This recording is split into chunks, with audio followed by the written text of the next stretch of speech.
তথাকথিত বাঙ্গু সভ্য সমাজ যেই পশ্চিমাদেরকে আদর্শ মনে করেন, তাদের আসল চেহারাটা যদি হয় কুৎসিত। জেফ্রি এপিস্টাইন নথির উন্মোচন কেবল একটি পাপাচারের গল্প নয়, এটি পশ্চিমা সভ্যতার নৈতিক দেউলিয়াপনার এক জীবন্ত দলিল।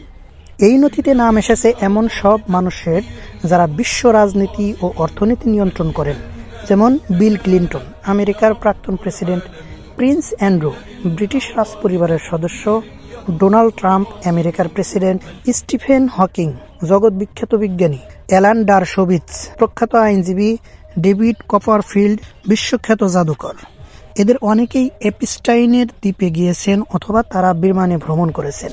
ক্ষমতার এই অন্ধকার বলয়ে শিশুদের উপর যে পৈশাচিক নির্যাতন চালানো হয়েছে তা সভ্য সমাজের মেরুদণ্ড কাঁপিয়ে দেওয়ার জন্য যথেষ্ট।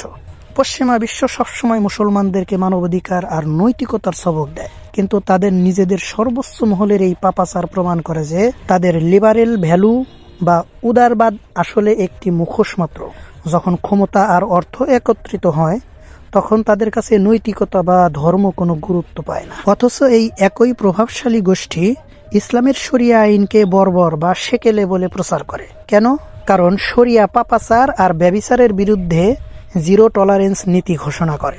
শরিয়ার কঠোর দণ্ডবিধির মূল উদ্দেশ্যই হলো শিশুদের সুরক্ষা এবং সমাজের পবিত্রতা রক্ষা করা, যেখানে পশ্চিমা আইন অপরাধীদের লুপহোল দিয়ে বেরিয়ে যাওয়ার সুযোগ দেয়, যেমনটা এপিস্টাইন কয়েক দশক ধরে পেয়েছিল।